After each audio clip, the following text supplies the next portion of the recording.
오늘은 후반기 특별 새벽기도의 마지막 시간입니다. 우리는 지난 시간까지 레위기에 나오는 5대 제사 중에 4가지를 우리가 함께 살펴보았습니다. 이 각각의 제사는 우리가 하나님이 기뻐하시는 예배자가 되기 위해서 무엇이 필요한지, 어떤 모습을 가져야 될지를 가르쳐 주었습니다. 자, 오늘 5번째 제사인 속건제를 통해서 하나님이 기뻐하는 예배자가 누구인가 생각해 보고자 합니다. 이 속건제는 우리에게는 조금 생소한 제사 이름이죠. 하지만 그 이름 뜻을 우리가 이제 좀 살펴보면 꼭 그렇지도 않습니다. 이 속건제에서 이 속자는 이 죄를 속한다 할 때 속자예요. 속죄제 할 때 같은 속입니다. 그죠? 그다음에 이 건자는 허물 건자예요. 허물 건자입니다. 이렇게 보면 속건제는 허물을 속한다, 허물을 속한다라는 뜻이죠. 근데 성경에서 이 허물은 죄와 거의 똑같은 단어예요. 그러니까 허물과 죄는 사실 거의 동의어라고 할 수가 있습니다. 그렇게 이름만 따지고 보면 이 속건제와 속죄제가 사실 같은 제사예요. 이름으로만 보면 속죄제, 속건제가 사실 같습니다. 그래서 많은 학자는 이 속건제를 설명하고 있는 레위기 말씀을 연구한 후에 이 속건제라는 이름보다는 배상을 하다 할 때 이 배상제라고 부르는 것이 더 적절하다 이렇게 생각을 합니다. 우리가 어제 살펴본 속죄제가 정결제, 그죠? 사실은 이 속죄라는 것이 모든 5대 제사 안에 다 들어가 있습니다. 모든 제사는 죄를 속하는 기능을 갖고 있어요. 그래서 특별히 속죄제만 속죄한다. 이건 이제 좀 자연스럽지가 않죠. 그래서 학자들은 이 속죄제 대신에 정결제, 우리를 더러움을 오염된 것을 깨끗하게 한다. 그래서 정결제라고 부르는 것이 좋다. 이렇게 이제 생각을 하는데 이 속건제도 마찬가지로 이 뜻이 속죄의 뜻이 이제 다 공통이 되기 때문에 그것보다는 이 속건제의 특징이 배상을 하는 것이기 때문에 배상제라고 그렇게 이제 부르는 것이 더 맞다 이렇게 주장을 합니다. 이 속건제를 배상제로 부르는 것이 더 좋은 이유는 이 제사가 이 배상과 관련이 있기 때문에 그래요. 오늘 보면 15절 말씀을 보시기 바랍니다. 15절 우리 같이 한번 읽어봅니다. 시작. 누구든지 여호와의 성물에 대하여 부지 중에 범죄하였으면 여호와께 속건제를 드리되 내가 지정한 가치를 따라 성소의 세겔로 몇 세겔 은에 상당한 흠없는 순양을 양떼 중에서 끌어다가 속건제로 드려서. 자, 이 말씀은 이 속건제를 드려야 할 경우를 설명하고 있는데요. 여호와의 성물에 대해서 성물이라는 건 거룩한 물건이라는 거죠. 성물에 대해서 부지 중에 범죄하였으면 이 속건제를 드려야 했습니다. 여기서 이 여호와의 성물은 뭐냐? 우리가 이제 제사를 드리면 모든 제사에는 제사를 드리면 그 고기의 일부를 번제의 경우는 다 태워 드리지만 나머지 제사의 경우는 고기의 일부 이제 안에 있는 지방들, 기름하고 콩팥, 간의 일부를 이제 태워 드리는 것이고 나머지 고기는 제사장에게 주게 되어 있습니다. 화목제는 제사를 드린 사람에게도 주지만 대부분은 제사장에게 주어지게 됐어요. 이 제사장에게 주어지는 이 제물의 고기, 이것을 이제 성물이라고 합니다. 이것이 성물이고요. 또 하나님께 바친 모든 물건, 하나님께 봉헌한 모든 것을 성물이라고 했습니다. 가령 동물, 하나님께 바쳐진 동물이나 집이나 밭 같은 것을 성물로 되어지는 거예요. 하나님께 드리면 그게 성물이 돼요. 거룩한 것이 됩니다. 이런 여호와의 성물에 손해를 끼쳤을 경우에 이 속건제를 드리게 되는데 이때 이제 2가지로 배상이 이루어져야 됩니다. 배상이 이제 되는데 첫째는 제사장이 정한 가치에 맞는 순양을 이 속건 제물로 하나님 앞에 드려야 돼요. 둘째는 손해를 끼친 성물의 값에 5분의 1, 즉 20%를 더하여서 배상을 해야 합니다. 이게 이제 다른 제사하고는 완전히 다른 것이죠. 그러니까 순양을 하나님 앞에 속건 제물로 드린다. 이거는 또 다른 제사에도 다 양이나 염소나 소를 드리는 거니까 이건 공통인데 속건 제물에서는 그 손해를 끼친 성물의 그 값에 20%를 더해가지고 5분의 1, 20%를 더해가지고 배상을 해야 되는 거예요. 드려야 되는 거예요. 자, 16절 말씀을 보시기 바랍니다. 16절 같이 읽어봅니다. 시작. 성물에 대한 잘못을 보상하되 그것의 5분의 1을 더하여 제사장에게 줄 것이요 제사장은 그 속건제의 순양으로 그를 위하여 속죄한즉 그가 사함을 받으리라. 자, 우리 성경에는 성물에 대한 잘못을 보상하되 이렇게 이제 되어 있는데, 이 보상은 엄밀히 말하면 잘못된 말이에요. 배상하되라고 해야 됩니다. 배상. 이 보상은 법은 어긴 게 아니지만, 법을 어기진 않았지만 손해를 끼쳤을 때 하는 게 보상입니다. 이게 이제 법률적으로 보면 보상이라는 거는 법은 어긴 게 아니에요. 나라에서 정한 대로 했는데 뭐 어떤 제사장에게 피해가 갔을 때 보상을 해주는 것이죠. 근데 이 배상은 법을 어긴 겁니다. 법을 어기고 손해를 끼쳤을 때는 배상을 하게 되어 있습니다. 이 성물에 잘못한 것은 율법을 어기고 손해를 끼친 것이기 때문에 이 보상이 아닌 배상이 이루어져야 하는 것이죠. 이러한 속건제는 세 가지 경우에 드려져야 됐습니다. 세 가지 경우가 있어요. 속건제를 드려야 될. 앞서 본 대로 여호와의 성물에 범죄를 했을 때 속건제를 드렸고, 두 번째는 여호와의 계명 중 하나를 범하여도 드려야 됐어요. 근데 이걸 보면 아니 속죄제도 여호와의 계명을 어겼을 때 드리는 건데 이거 똑같네 이렇게 생각하기 쉬워요. 학자들이 이제 연구한 결과 여기서의 여호와의 계명은 여호와의 성물에 관한 계명을 뜻하는 것이다 이렇게 이제 생각을 합니다. 그리고 세 번째는 이웃에게 손해를 끼쳤을 때, 이웃에게 불법적으로 손해를 끼쳤을 때 이 속건제를 드려야 했습니다. 자, 오늘 읽은 본문 아래에 있는 읽진 않았는데요. 6장 2절과 3절 말씀을 보세요. 6장 2절과 3절 같이 읽습니다. 시작. 누구든지 여호와께 신실하지 못하여 범죄하되 곧 이웃에 맡긴 물건이나 정물 속이거나 도둑질하거나 착취하고도 사실을 부인하거나 남의 잃은 물건을 줍고도 사실을 부인하여 거짓 맹세하는 등 사람이 이 모든 일 중에 하나라도 행하여 범죄하면, 자, 아는 사람이 지인이 물건을 맡길 때가 있잖아요. 그죠? 내 물건 좀 맡아줘라. 물건을 맡기거나 혹은 여기 전당물이라고 돼 있는데 엄격하게 말하면 투자금을 주는 거예요. 내가 어떤 이익을 위해서 너한테 이걸 준다. 투자를 하는 거면 투자금을 줬는데, 그죠? 어떤 물건을 맡기고 투자금을 줬는데 그것을 속이거나 강제로 빼앗고도 그것을 부인하는 경우. 난 너한테 받은 적 없어. 난 너한테 투자금 받은 적 없는데 받았는데도 이렇게 이제 속이거나 강제로 빼앗아 놓고는 그것을 부인하는 경우예요. 또 남이 잃어버린 물건을 줍고도, 그죠? 남의 물건을 주웠어요. 그런데도 난 줍지 않았다고, 이거 원래 내 것이었다 이렇게 부인하여 거짓 맹세하는 경우에, 이런 경우에 이 잘못을 범한 이 범인이 자기 죄를 깨닫고 회개할 때에 속건제를 드리게 되는 것입니다. 우리가 이 속건제에서 주목해야 될 점이 있는데요. 그것은 죄를 마치 우리가 뭔가를 갚아야 되는 빚으로 그렇게 표현을 하고 있다라는 것입니다. 이게 이제 속건제가 특별히 이제 초점을 맞추는 부분이에요. 특색인데 우리의 죄를 빚으로 표현합니다. 우리가 빚진 것으로 빚으로 표현을 해요. 하나님의 성물이나 이웃의 소유에 손해를 끼쳐서 죄를 지었습니다. 이때 그저 하나님께 잘못했다고 회개하며 제사만 드리는 것으로 끝나지가 않아요. 속건제는 손해를 끼친 물건의 값에 5분의 1, 20%를 더하여 배상을 해야 합니다. 배상을 해야 돼요. 마치 빚을 갚을 때 이자를 함께 주는 것과 굉장히 비슷하죠. 근데 죄를 이처럼 빚처럼 표현하는 것은 이 성경 곳곳에 나오는데 예수님도 그렇게 표현을 하셨습니다. 예수님은 주기도를 가르치시면서 이렇게 기도하라고 하셨어요. 마태복음 6장 12절 말씀인데요. 같이 한번 읽어봅니다. 시작. 우리가 우리에게 죄 지은 자를 사하여 준 것 같이 우리 죄를 사하여 주시옵고. 여기서 이 죄 지은 자를 사하여 준 것 같이 할 때 이 죄라는 말은 사실 그 원래 단어의 뜻은 빚입니다. 빚이에요.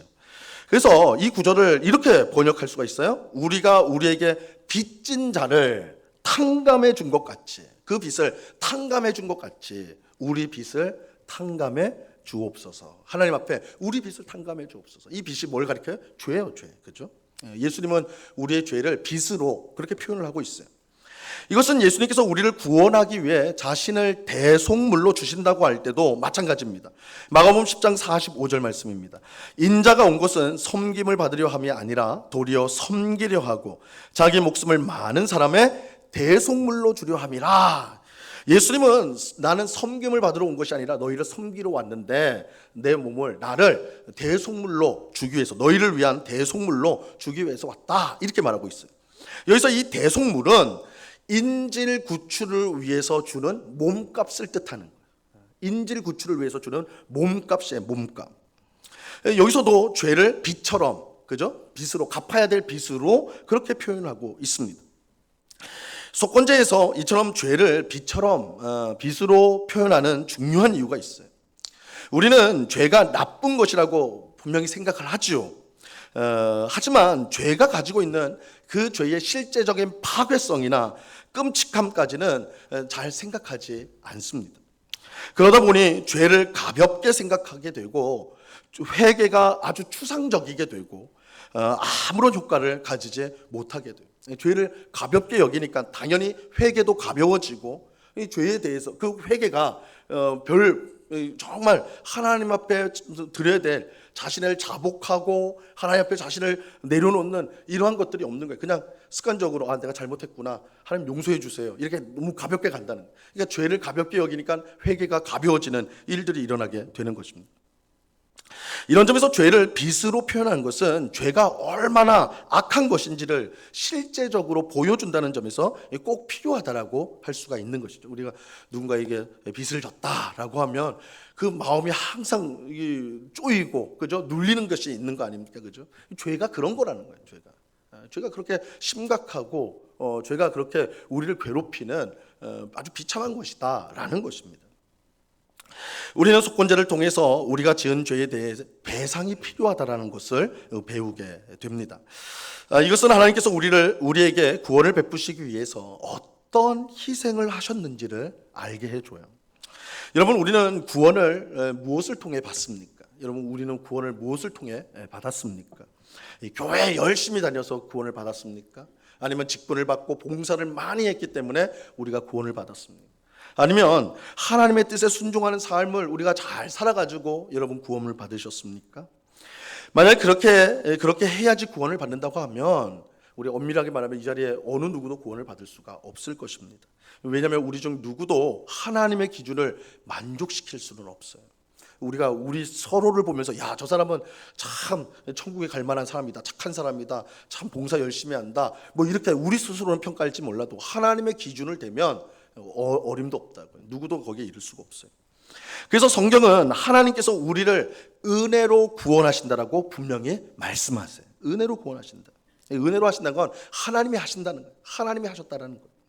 우리가 무엇을 해서 구원받는 것이 아니라 하나님의 무한하신 은혜로 우리가 구원을 받았습니다. 에베소서 2장 8절 말씀입니다. 이 중요한 말씀이죠. 같이 읽어봅니다. 시작. 너희는 그 은혜에 의하여 믿음으로 말미암아 구원을 받았으니 이것은 너희에게서 난 것이 아니요 하나님의 선물이라. 구원은 우리에게서 난 것이 아니라 하나님의 선물이다. 우리는 아무것도 한 것이 없지만 하나님이 그저 우리를 사랑하셔서 그의 아들의 십자가 죽음을 통해 모든 죄를 사하시고 우리를 의롭게 하여 구원해 주셨습니다. 이것이 세상에서 가장 위대한 소식, 가장 위대한 복음이죠. 그죠? 우리는 아무것도 한 것이 없는, 할 수도 없고 한 것도 없는데 하나님이 그저 우리를 사랑해 주셔서 그의 아들을 십자가에 내어 주심으로 우리를 구원하셨다. 우리에게 천국을 주신다. 이것이야말로 가장 위대한 소식이고 복음이죠. 근데 문제는 은혜로 구원을 받았다는 사실을 강조하다 보니까 구원을 너무 가볍게 생각하는 그런 성도들이 생겨나는 거예요.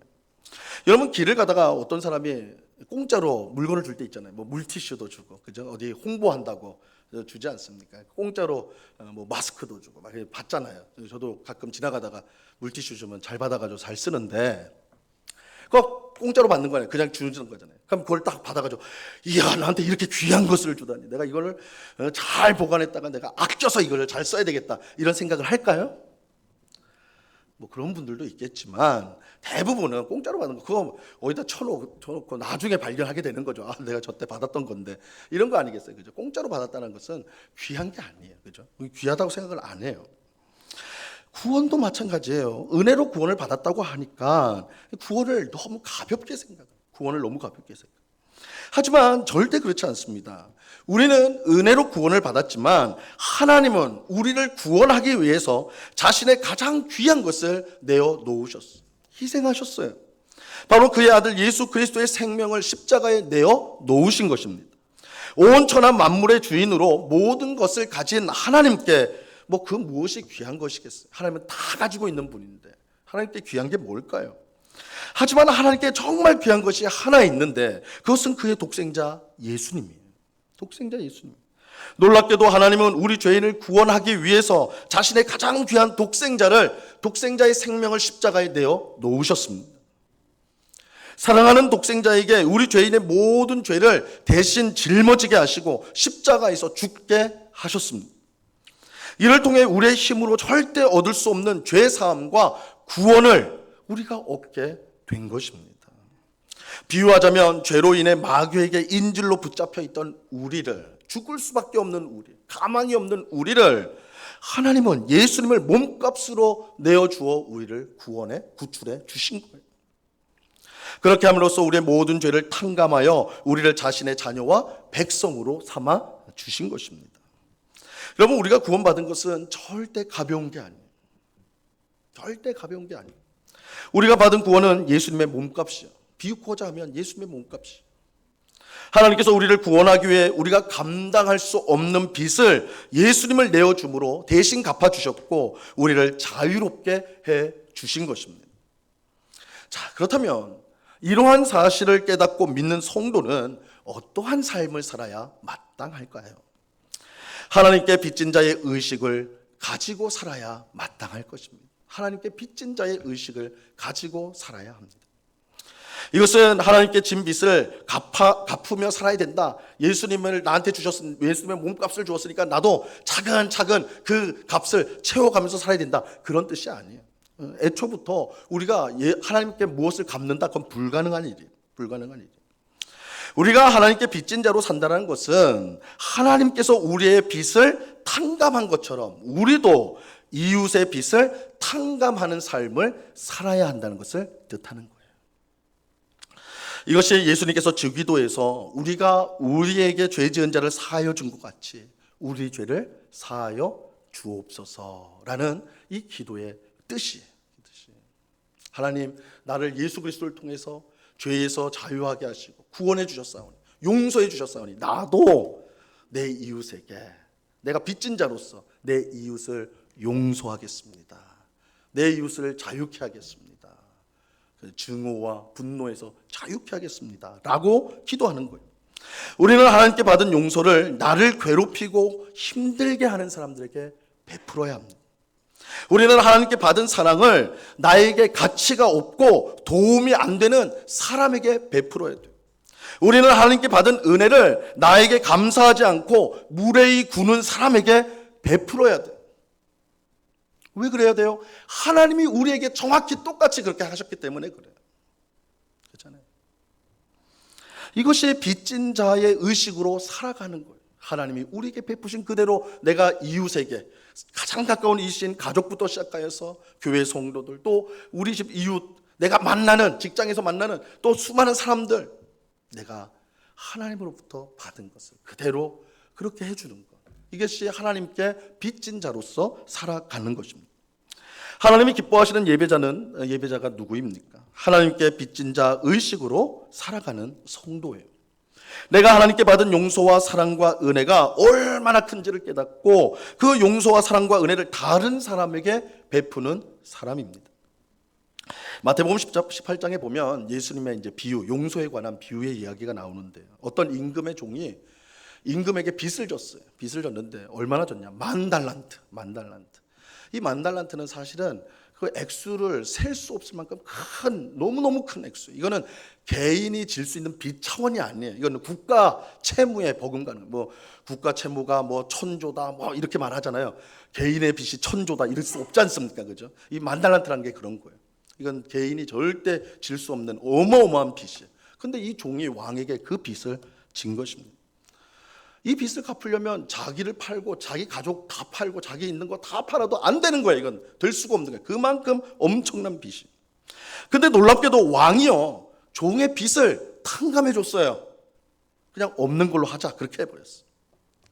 놀라운 일이에요. 정말 놀라운 일이죠. 그런데 빚을 탕감받은 종이 길을 가다가 친구를 만나게 돼요. 친구를. 그런데 그 친구는 종에게 100데나리온을 빚진 자예요. 100데나리온은 우리 돈으로 하면 몇백만 원 되는, 한 500만 원, 600만 원 정도 되는 돈이에요. 이 뭐 작은 돈은 아니지만 만 달란트에 비하면 이거는 점도 안 되는 돈이에요. 껌값이에요. 쉽게 말하면 껌값. 아무것도 아닌 돈이에요. 아무것도 아닌 돈. 그런데 만 달란트를 탕감받은 종이요, 만 달란트를 탕감받은 종이 친구에게 너 돈 갚어. 나 나한테 100데나리온 빌려갔잖아. 돈 갚어. 그 친구가 나 돈 없어. 좀만 기다려줘. 참아줘. 내가 갚을게 꼭. 근데 이 종이 어떻게 하냐면 아니야, 나 기다릴 수 없어. 너 갚을 때까지 너 감옥에 있어. 감옥에 쳐넣었어요. 이 일을 알게 된 사람 중에, 이게 이제 소문이 났을 거 아니에요. 이 일을 알게 된 사람 중에 누가 가장 실망했을까요? 누가 가장 실망했겠어요? 만 달란트를 탕감해 준 왕이겠죠. 왕은 종을 다시 불러요. 내가 너를 불쌍히 여겨서 빚을 탕감해 주었는데 너도 친구를 불쌍히 여기는 게 당연하지 않니? 근데 너 왜 그렇게 했니? 나도 너랑 똑같이 할 거야. 너 감옥에 들어가. 너 만 달란트 갚기 전까지 너 나올 수 없어. 왕이 그렇게 했어. 여러분, 이 비유는요, 설명할 필요가 없이 너무 명확하잖아요. 그죠? 그 뜻이 너무 명확해요. 하나님이 우리의 모든 죄, 우리의 모든 빚을 탕감하여 구원해 주셨다면 우리도 이웃의 모든 잘못을 용서해 주는 것이 마땅한 거예요. 하나님이 베푸신 은혜와 하나님 베푸신 용서와 하나님 베푸신 사랑에 비하면 우리가 하는 용서, 우리가 하는 사랑, 그거는 비할 데가 못 돼요. 1만 달란트와 100데나리온의 차이예요. 상대가 안 되는. 근데 우리는 1만 달란트를 탕감받았는데 100데나리온 때문에 이웃의 멱살을 잡고 있는 게 우리라는 거예요. 만약에 우리가 도저히 이웃을 용서하지 못하고 사랑하지 못한다, 그렇다면 그것은 나를 은혜로 구원하신 하나님을 모욕하는 일이 되는 거예요. 그리고 우리는 심판받아 마땅한 악한 자들이 되는 것입니다. 문제는 우리가 은혜를 모르는 악한 자들처럼 행동할 때가 많다는 것이죠. 우리가 하나님께 받은 그 놀라운 구원과 사랑과 은혜를 다 잊어버리고 이웃을 용서하지 못하고 미워하고 다툴 때가 얼마나 많냐는 거예요. 하나님은 그런 사람을 용서하지 않을 겁니다.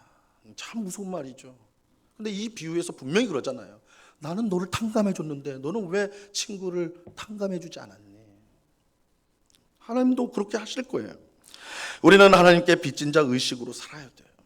하나님이 우리의 그 많은 빚을 탕감한 것처럼 이웃의 잘못을 탕감해 주어야 돼요. 하나님이 우리를 용서해 준 것처럼 우리도 나를 해롭게 하고 힘들게 한 사람을 용서할 줄 알아야 돼요. 물론 이게 용서하는 게, 품어주는 게, 용납하는 게 쉬운 일이 아니죠. 이 말처럼 쉬운 일은 아니에요. 그러나 우리는 그 쉽지 않은 그 일, 근데 가장 위대한 용서를 받은 자들이에요. 하나님이 예수 그리스도의 생명을 통해서 우리의 그 흉악한 죄악, 지옥에 들어가 영원토록 고통받아 마땅할 만큼 우리의 흉악한 죄악을 그냥 씻어주셨어요. 탕감해 주셨어요. 없는 걸로 해주셨어요.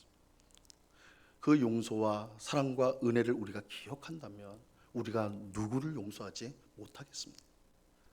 우리가 용서하지 못할 그런 악한 사람이 어디 있겠냔 말이에요. 우리는 하나님 앞에서 하나님께 빚진 자 의식으로 살아야 되는데, 하나님께서 우리에게 주신 용서를 우리 이웃에게, 가장 가까운 이웃인 가족부터 시작해서 우리가 만나는 모든 사람들을 용서하고 용납하는 것까지 우리는 나아가야 됩니다. 그럴 때에 우리는 하나님이 기뻐하시는 예배자가 될 수가 있습니다. 오늘 기도하는 우리 모두가 하나님께 빚진 자 의식을 가지고 살아가는 우리 모두가 될 수 있기를 바랍니다.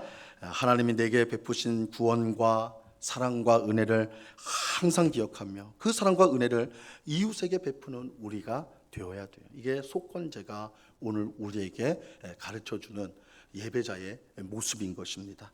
이러한 사실을 우리가 꼭 기억하고 우리의 평생 내게 주신 용서, 내게 주신 사랑을 이웃에게 베풀므로 하나님을 기쁘시게 하는 예배자의 삶을 살아가는 오늘 우리 모두가 될 수 있기를 우리 주님의 이름으로 간절히 축원합니다.